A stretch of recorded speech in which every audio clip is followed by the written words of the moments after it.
अस्सलामुअलैकुम वरहमतुल्लाहि वबरकातुह। दोस्तों, जैसा कि हमने पिछले सबक में पेश को मिलाकर किस तरह पढ़ते हैं उसके बारे में जाना था, और आज हम वाव और वाव को मिलाकर किस तरह पढ़ते हैं उसके बारे में जानेंगे। अगर उससे पहले आप हमारे चैनल पर नए हैं तो चैनल को सब्सक्राइब करके बेल आइकन को दबाना ना भूलें, ताकि हर सबक की नोटिफिकेशन आपको सबसे पहले मिलती रहे। चलिए आज का सबक को शुरू करते हैं। बिस्मिल्लाहिर्रहमानिर्रहीम।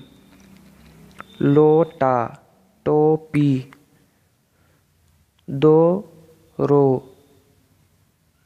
को, लो, सो, बो।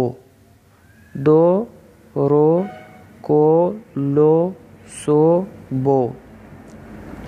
सी, से, की, के, ली, ले, दी, दे, नी, ने।